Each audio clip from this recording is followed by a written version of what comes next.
Bugun yana sizlar bilan imloga oid testni tahlilini ko'rib chiqamiz. Kamchiliklaring bo'lsa, ko'rib to'g'rilab olasiz. Boshladik. Birinchi savol: qaysi javobdagi so'zlar qo'shib yoziladi? To'g'ri javob A. Ko'z oynak. Mana so'zlarni qo'shib yozishda o'tdik. Nima uchun mo'ljallanganligini bildiryapti. Ko'z oynak. Aynan mana shu so'z ham bor edi. Ko'z uchun mo'ljallangan oynak. Xom semiz qo'shib yoziladi. Bir oz qo'shib yoziladi. Bir oz so'zi. Endi tinchlik sevarda tinchlik, sev va mana armas qo'shimchali so'zlarimiz dedik, qo'shib yoziladi degandik. Tinchlik, sevar. Bu qo'shib yozilishi kerak. Sotib olmoq, qo'shma fe'llar ajratib yoziladi. Demak, mana shu sotib olmoq ajratib yozilganligi uchun bu javobdan chiqib ketamiz. S javob 5 kokil qo'shib yoziladi. U, bu, shu so'zlari bilan kelgan so'zlar ajratib yoziladi dedik. Demak, bu shu yerda ajratib yoziladi. Shuning uchun chiqib ketamiz. Dardi bedavoda izofali birikmalar ajratib yoziladi. Ikkita so'zimiz ajratib yozilyapti. D javobda millatlar aro so'zi bilan kelgan so'zlar qo'shib yoziladi. Ko'ra qol, lang ochiq, mana tim, lang so'zlari, jiqqa so'zlari o'zi bog'lanib kelgan so'zdan ajratib yoziladi degan qoidamiz bor. Shunga ko'ra bu ajratib yoziladi. Shuning uchun D javob ham xato, A javob to'g'ri. Barcha so'zlarimiz qo'shib yoziladi A javobda.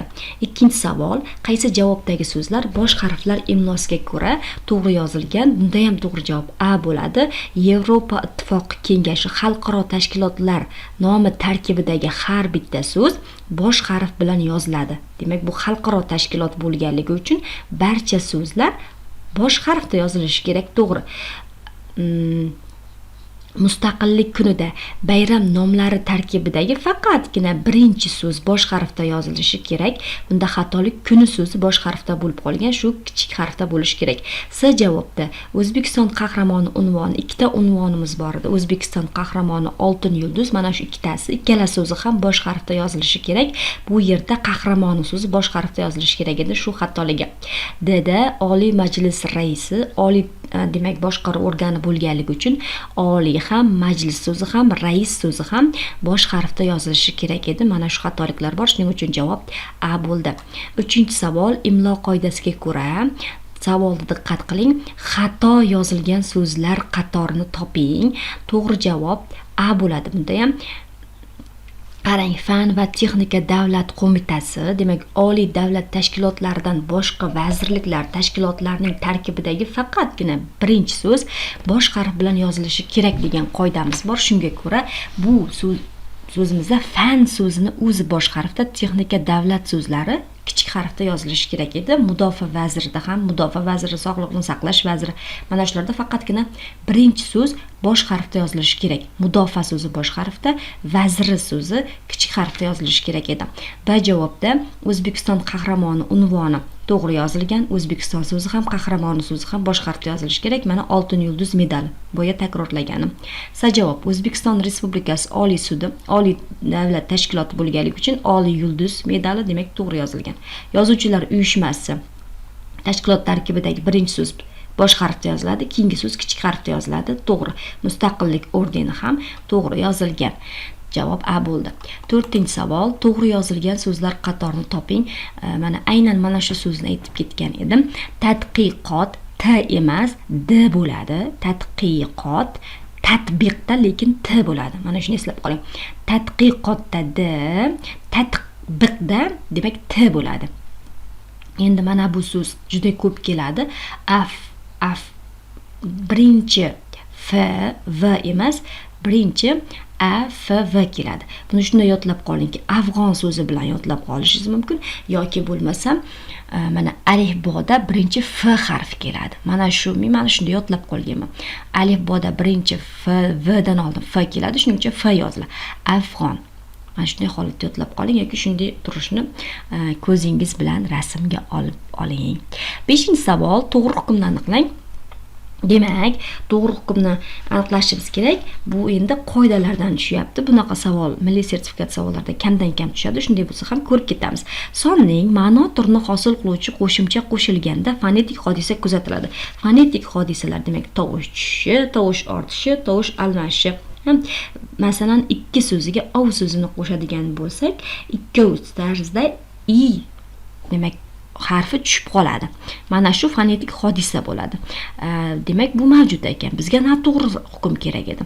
V, q, q qo'shimchalari fe'lga qo'shilganda fonetik hodisa bo'lishi mumkin.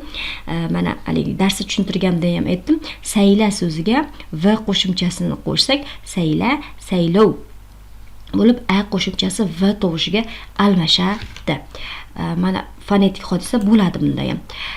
Endi S'da mana to'g'ri javob S bo'ladi. Asos tarkibidagi unli tovush tushishi egalik qo'shimchalari qo'shilgandagina kuzatiladi degan savol turibdi.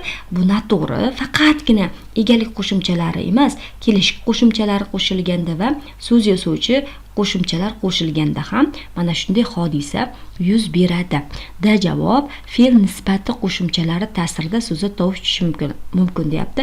Ayrga ilni qo'shsak, ayril bo'lib tovush tushish hodisasi bo'ladi. Shuning uchun to'g'ri javob S bo'ladi. Bizdan noto'g'risini so'raganda noto'g'ri albatta shu javob bo'ladi. Ya'ni faqatgina egalik qo'shimchalar qo'shilgandagina emas, kelishik va so'z yasovchi qo'shimchalar qo'shilganda ham unli tovush tushishi mumkin. Ya'ni mana o'yin so'ziga a so'z yasovchi qo'shimchasini qo'ysak, o'yna bo'ladi. Oradagi bitta i tushib qoladi. Demak, faqatgina egalikda emas, so'z yasovchi kelishiklarda ham bo'lishi mumkin ekan. 6-savol, mana bu so'zlardan nechtasi xato yozilgan deyapti. Nechta so'z xato yozilgan? Ko'rib chiqamiz. Zamon so'zi to'g'ri yozilgan. Jangovar etsak ham, lekin bu jangovar tarzda yoziladi. Demak, jangovar xato, bitta xato chiqdi. Daromad etsak ham daromad d oxiridagi t d shaklida yoziladi. Ikkita xato chiqdi. Mahsulot so'zi bo'g'iz undosh h bilan yoziladi. To'g'ri. Dastyor so'zimiz dastyor shaklida, mana bu o'rtada bitta t bo'ladi. Safsatada v emas f shakli bo'ladi. Fasldagi f shakli bo'ladi. Demak, xato javoblarimiz 4 ta bo'ldi hozircha. Kamol so'zi to'g'ri yozilgan. Demak, mana xato javoblarimiz 4 ta. S javob bo'ldi. 7-savol, qaysi gapda imloviy xatolikka yo'l qo'yilgan? Xo'p, to'g'ri javobimiz D bo'ladi. Qarang, bugun yumushlarim ko'payib ketdi, siz aytgan joyga bora olmadim. Mana bu yerda imloviy xatolik aytgan so'zlar turibdi. Aytgan emas, aytgan shaklida bo'ladi. Qolgan javoblardagi barcha so'zlar to'g'ri yozilgan. To'g'ri javob D bo'ldi. 8-savol, quyida berilgan so'zlardan qaysi biri to'g'ri yozilgan? Mana shu so'zni aytib o'tgan edim darsda. Ta'magir so'zni ko'proq mana shu tarzda, ya'ni ta'dan keyin tutuq belgisi bilan beradi. Bu xato. Gram so'zi ikkita m bilan yoziladi oxiri. Baynal minal deb talaffuz qilsak ham, lekin imloga ko'ra baynal milal tarzda yoziladi. Shu so'z ham juda ham ko'p chiqadi, e'tiborli bo'lib qo'ying. Baynal milal tarzda yoziladi. D javobda mana hozir aytganim v f bo'lib qolgan. Bu aslida f va v tarzda berilishi kerak.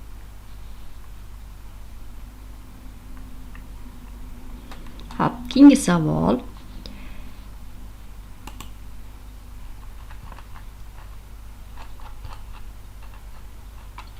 Qaysi qatordagi so'zlar o'zbek tilining yangi imlo qoidalariga asosan to'g'ri yozilgan? Ko'ramiz. To'g'ri javob B. Suv ilon, ya'ni o'ringa nisbatan. Mana yer yang'oq, suv ilon so'zlarimiz borda. Tog' yalpiz, ya'ni qayerda o'ringa nisbatan yoziladigan so'zlar suv ilon qo'shib yoziladi. Uchqo'rg'on, atoqli ot, joy nomi bo'lganligi uchun, demak qarang, ikkinchi qismi turdosh ot bo'lganligi uchun qo'shib yoziladi. yoki obod so'zi bo'lsa, obod so'zi bilan yozilgan so'zlar ham yangi obod bo'lsa qo'shib yozilar edi. Orzum ham orzuyim emas, orzum shaklida bo'ladi. A javobda xatoligi nuqtai nazar to'g'ri, izofali birikmalar ajratib yoziladi, lekin yildan yilga mana aytganman, kelishi qo'shimchasi mavjud bo'lsa orada chiziqcha qo'yilmaydi. Yildan yilga chiziqchasiz yoziladi. Bunda xatolik shunda, sotib olmoq to'g'ri. S javobda siqquncha to'g'ri, bargga to'g'ri, otguncha emas, ot g, k ni o'rnida g bo'lish kerak, ot guncha shaklida bo'ladi. Xatolik shunda. D javobda cho'lquvar, tarjimai hol to'g'ri, cho'lquvar xato. Qarang, cho'l, quv plus ar. Ar mas so'zlari bilan hosil bo'lingan yangi so'zlar qo'shib yoziladi degan qoidamiz bor. Shunga ko'ra cho'lquvar qo'shib yoziladi. Tarjimai holda izofali birikma bo'lganligi uchun to'g'ri yozilgan, ajratib yoziladi. To'q qizilda to'q, tim, lang so'zlari, demak o'zi birga kelgan so'zlar ajratib yoziladi degan qoidamiz bor. Shunga ko'ra bu ajratib yozilishi kerak. Shuning uchun to'g'ri javob B bo'ldi. 10-savol. To'g'ri yozilgan so'zlar qatorini toping. Xo'p, to'g'ri javob S bo'ladi. Barcha so'zlar farzand T emas, D yoziladi, to'g'ri. Mulohaza bo'g'iz undoshi bilan yoziladi, to'g'ri. Zamon xuddi shunday yoziladi. Endi A javobda fidoi emas, mana bu y bilan i ni o'rni almashib qolgan, fidoi shaklida bo'lishi kerak. Tushuntirmoq ham kamolat, mana shu so'z ham ko'p keladi. Kamolot, mana bu ayimiz o bo'lishi kerak edi. Bunda mana shiyor, mana haligi yonma-yon kelgan unlilarimiz borda, shoir, doir, shiyor so'zi bitta y bu yerda ortiqcha shior shaklida yozilishi kerak. Talaffuzda bitta y orttirib talaffuz qilamiz, lekin yozuvda uni tushirib qoldirishimiz kerak edi. Mana shu holatda yozilmaydi.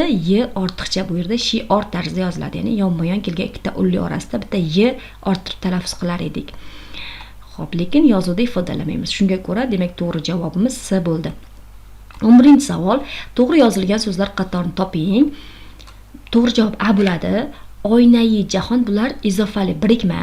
Izofali birikmalar, yana qaytaraman, mana unli bilan tugasa, mana oyna unli bilan tugayapti. Unli bilan tugaganligi y qo'shiladi. Oynai jahon. Tarjima unli bilan tugayapti, y qo'shiladi. Hol nuqtai nazar, demak unli bilan tugayapti, y qo'shiladi. Agar undosh bilan tugasa, i ni o'zi qo'shiladi. I ni o'zi qo'shiladi. Mana oyna, demak bu xato, bu to'g'ri. Sadagi tarjimai hol ham to'g'ri, lekin nuqtai nazar xato. Shunga ko'ra, demak unli bilan tugasa y, undosh bilan tugasa mana bu i ni o'zi qo'shiladi. Mana dardi bedavoda, dardi undosh bilan tugaydi. Shuning uchun dardi i bedavo, dardi bedavo yoziladi. Shunga e'tibor bering, lekin bular qo'shib emas, ajratib mana shunday holatda yozilishi kerak. A javob to'g'ri bo'ldi. 12-savol. Berilgan qo'shma so'zlar qanday yoziladi? Barchasi qo'shib yoziladi degan javobni oldik. Qarang, 40 bo'g'im xususiyatiga ko'ra, qandayliligiga ko'ra, chalasavod xususiyatiga ko'ra, millatlar aro so'zi bilan kelgan so'zlar, demak qo'shib yozilishi kerak. Havorang, agar rangdan oldingi so'z mavjud bo'lgan rangni ifodalasa, ya'ni rang plus rang bo'lsa-da, masalan pushti, ko'k, sariq bo'lsa ajratib yozilar edi. Lekin jigar rang, havo rang bo'lsa, bular, ya'ni bir rangdan oldingi so'z ot so'z turkumi bo'lsa, ya'ni rangni ifodalamasa, demak ular qo'shib yozilishi kerak. Havo rang ham qo'shib yoziladi. Chanqov bosti xususiyatiga ko'ra, qashqargul qayerda o'sganligiga ko'ra, mana yer yong'oq, qashqargul, cho'l yalpiz kabi. Demak, mana shular ham qo'shib yoziladi qoidaga muvofiq. Demak, to'g'ri javob 12 da A bo'ldi. 13. Qaysi javobda keltirilgan gapda noto'g'ri yozilgan so'z ishtirok etgan? To'g'ri javob C. Zulxumor bozordan kech qolib kelayapti. Shu, demak, qo'shimchaga e'tibor bering. Buni hali uslubiy xatolarda ham ko'rib chiqamiz. Ko'p savollarda sizni chalg'itish uchun kelayapti, borayapti shaklida beradi. Mana bu ayapti shaklida berilmaydi, kelyapti bo'lish kerak. Bu yerda a ortiqcha. Ko'p savollarda tushadi shu. Ayapti shaklida beryaptim, demak o'sha savol sizga xato. Qo'shimcha qo'llash bilan xatolik yuz beryapti.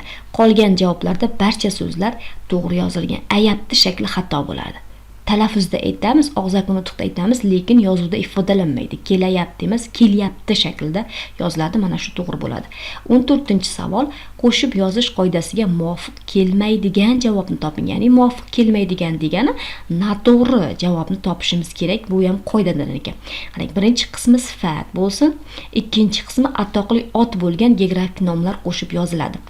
Atoqli otlarning agar ikkinchi so'zlarning ikkinchi qismi atoqli ot bo'lsa, biz atoqli otni katta harfda yozishimiz kerak-ku. Shuning uchun ular qo'shib yozilmaydi.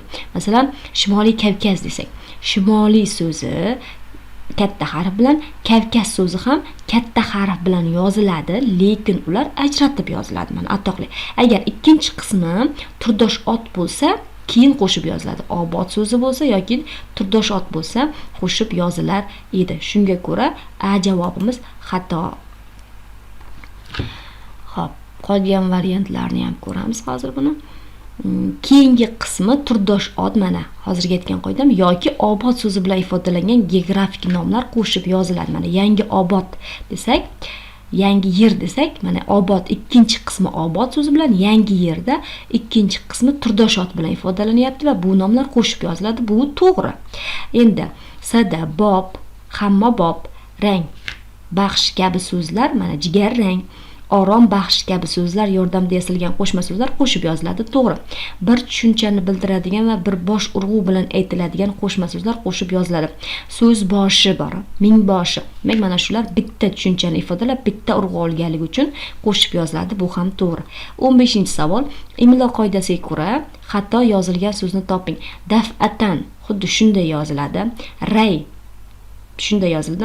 Mas'uliyat madan keyin emas, sadan keyin tutuq belgisi bo'ladi. Bu to'g'ri. Mas'uliyat xuddi shunday yoziladi, lekin sada monelikdan keyin edan keyin tutuq belgisi bo'lmasligi kerak edi. Shuning uchun to'g'ri javob S bo'ldi.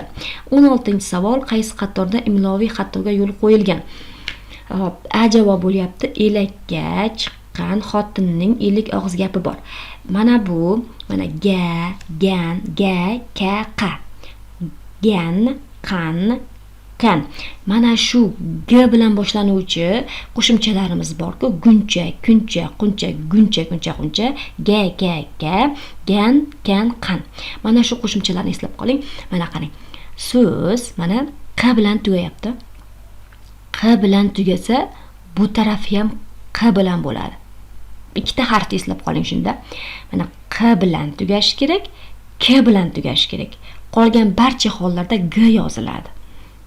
Mana shu qo'shimchalarda mana gada, ya'ni yo'nalish kelishigida, ganda va gunchada. Guncha, kuncha, quncha qo'shimchalarimiz bor. Ravishda bularni hal etamiz. Demak, ikkita harfni eslab qoling. K bilan tugasa, mana k bilan tugaya k shaklida, q bilan tugasa qan shaklida qo'shiladi. Qolgan qanaqa unli keladimi, undosh keladimi, boshqa harflar g kelganda ham g yoziladi. Shuni eslab qoling. Ikkita harfni eslab qolsangiz bo'ldi. K va q. Demak, bunda xatolik elakka to'g'ri. Mana bu chiqqanda q bilan tugaganligi uchun qan bo'ladi. Chiqqan bo'ladi. Qolgan barcha so'zlar, mana B, S, D dagi so'zlar to'g'ri yozilgan. 17. Qaysi javobda keltirilgan barcha so'zlar noto'g'ri yozilgan? Endi bizga noto'g'ri javob kerak.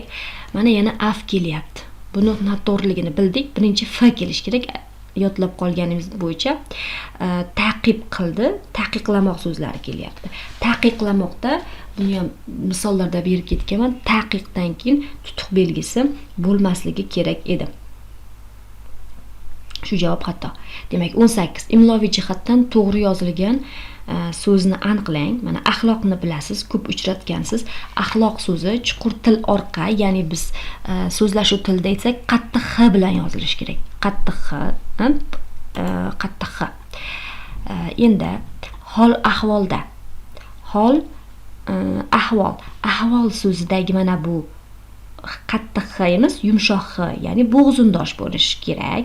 Ahvol bo'lishi kerak. Hokkey to'g'ri yozilgan, qattiq x da yoziladi. Xatti harakatda xatti so'zi qattiq x bilan yozilishi kerak. Xo'rozdagi x bilan yozilishi kerak. Shuning uchun to'g'ri javobimiz hokkey bo'ldi. 19-savol, qaysi so'zning oxiriga t harfi yozilmaydi? Ya'ni t harfi yozilmaydi degani t emas, t'ning jufti d yozilishi kerak. Matonatda t yoziladi, hayolparastda t yoziladi, lekin daromadda daromad shaklida d yozilishi kerak. Nadomatda ham t yoziladi. Faqatgina daromad d bilan boshlanib, d bilan tugaydi. D yoziladi. Shuning uchun to'g'ri javob S bo'ldi. 20-savol. Qo'shma so'zlarning yozilishi haqidagi qaysi hukm xato? Endi bu yana qoidadan berilyapti. Xatoligi mana bu D javobda. Ruscha baynalmilal yoki tarjima qilingan qo'shma so'zlar ajratib yoziladi. Bu xato, ya'ni anti, bio, multi, avto kabi so'zlar ruscha aynan yoki avto so'zi bilan kelgan so'zlar qo'shib yoziladi, ya'ni ular ruscha aynan tarjima qilingan qo'shma so'zlar hisoblanadi. Ajratib emas, qo'shib yozilishi kerak. Shu joyi xato. Endi A javobda xona, dorixona, noma, taklifnoma, bedapoya, hammabob, demak orombaxsh kabi umum aro so'zlari bilan yasalgan so'zlar qo'shib yoziladi. Bu to'g'ri. Biroz, birpas, birvarakayga so'zlari qo'shib yoziladi. Eslab qoling, qoidamiz bor edi. Bir so'zi bilan kelgan so'zlar ajratib bir, shu, bu, shu, hech, har so'zlari bilan kelgan so'zlar ajratib yoziladi degan qoida bor. Demak, qoidalar daftariga yozib, mana shu 3 ta so'zni yozib qo'ying. Bir so'zi bilan kelgan so'zlar bir oz, bir pas, bir varakayga so'zlari qo'shib yoziladi. Mana shu so'zlar qoidaga bo'ysunmas so'zlar. Bir biroz, bir pas, bir varakayga qo'shib yozish qoidasiga yozib qo'ying mana shu so'zlar.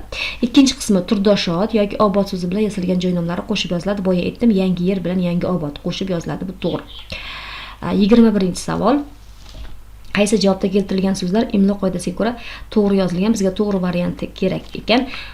Ovul, demak S javob to'g'ri. Ovul, chuvur, quvur so'zlari to'g'ri yozilgan. Mana A da ko'rinib turibdi, sovuq bo'ladi.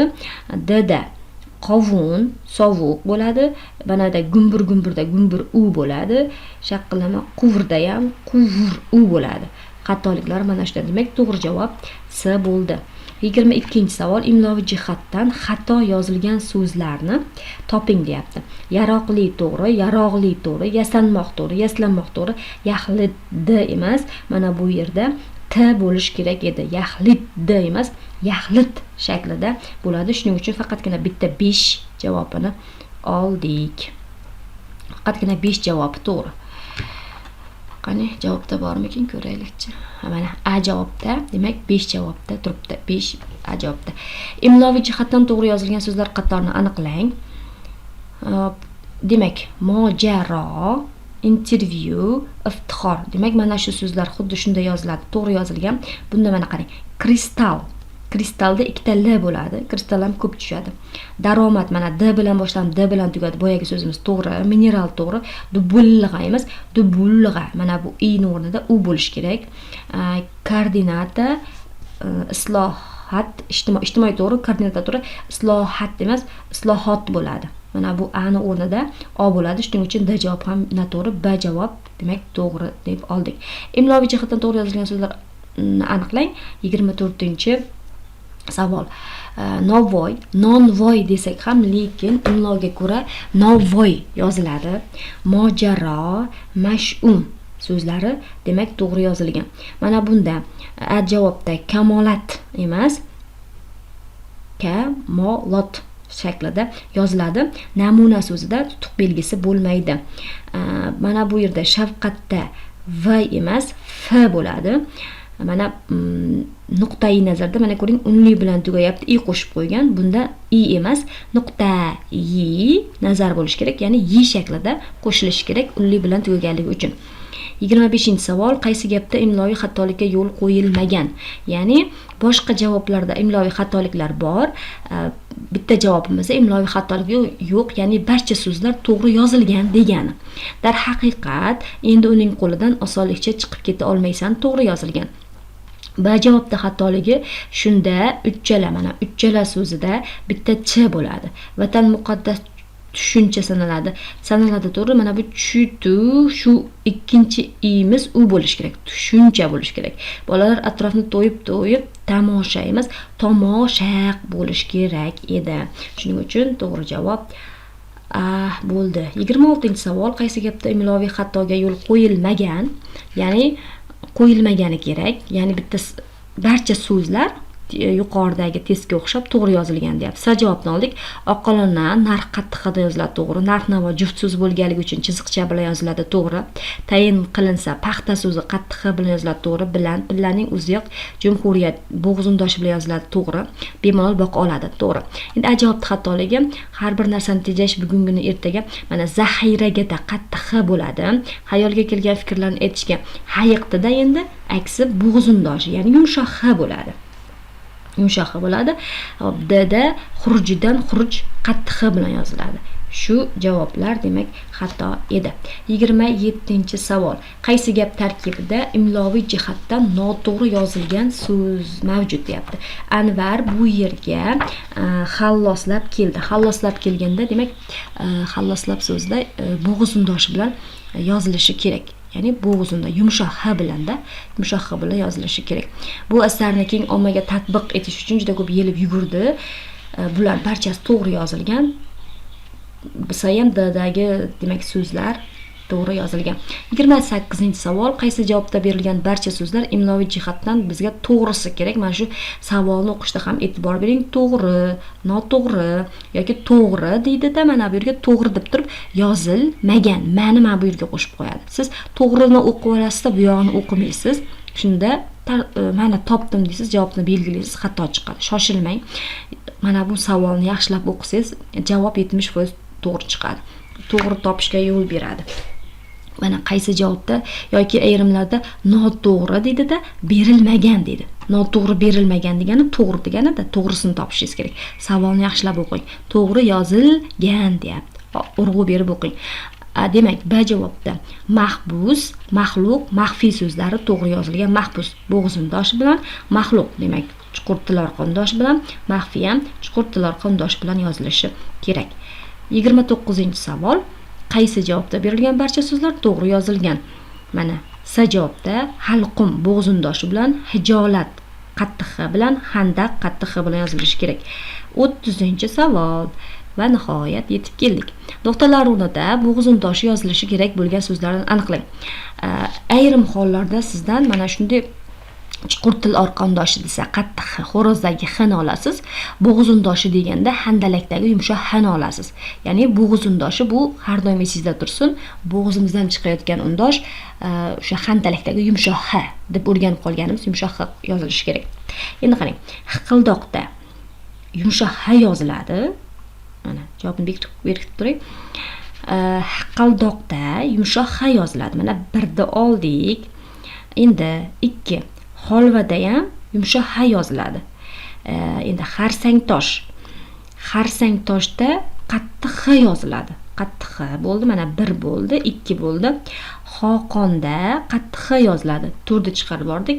Istehzoda yumshoq h yoziladi. 1, 2, 5 bo'ldi. Axloq. Axloqda qattiq h yoziladi. Oldik. 7 ahvolda yumshoq h yoziladi. 8da hoyna-hoyda ham yumshoq h yoziladi. Xatti harakatda qattiq h yoziladi. Endi javobni ko'ramiz. 1, 2, 5, 7 chiqdi, 8 chiqdi, 7, 8 chiqdi. Mana 7, 8, 1, 2, 5, 7, 8 chiqdi. Xo'p, endi qarang. Mana shunday savollarni ishlashni eng oson usulini o'rgataman sizga.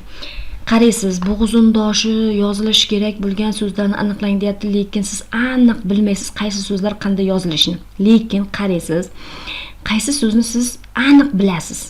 Mana men masalan Xoqon so'zini bilaman, tarixda ham ko'p keladi bu so'z. Xoqon so'zi qattiq h bilan yoziladi. Qattiq h bilan yoziladi, aniq bilaman. Axloq so'zini ham aniq bilaman, qattiq h bilan yoziladi. Mana qarang, Xoqonga e'tibor beramiz. Birinchi Xoqon, demak qattiq h bilan yoziladi. Bizdan savolda bo'g'iz undoshi yozilishi kerak bo'lgan so'zlarni aniqlang deyapti. Endi Xoqon so'zini men aniq bildim qattiq h da yozilishini. Demak, 4 javobi borlarni chiqarib tashlayman. Javobni ochdik, qarang. 4 javobi bor. B, 4 javobi bor. S, 4 javobi bor. D. Ketdi. O'zi bitta so'zni sizda bilishingiz, aniq bilishingiz demak javobni 100% to'g'ri ishlashingizga olib bordi. Mana 4 Xoqon qattiq hmi, 4 qattiq hmi, demak 4 qo'shilib qolyapti, to'g'ri qo'shilib qolyapti. Demak, bularni o'chirsak o'z-o'zidan javob A qoldi. Yoki mana qarang, axloq so'zida. Axloq so'zini aniq bilaman. Aniq bo'lsangiz, demak sizda bitta B javob o'chdi. Demak, A, S, D ni ko'rib chiqishingiz kerak. Endi Xoqonni ham bilasiz yoki xatti harakatni bilasiz. Xatti harakat ham qattiq X bilan yoziladi. D javob ham ketdi. Sizda A bilan S qoldi.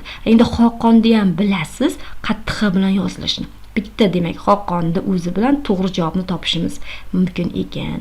Mana shunday qilib, shunday raqamli testlarni javobini oldin ko'rib oling, yo savoldan ABCdan savolga chiqing, yo savoldan pastga tushing. Xuddi mana shu holatda ishlasangiz ham vaqtdan yutasiz, ham to'g'ri chiqadi testingiz.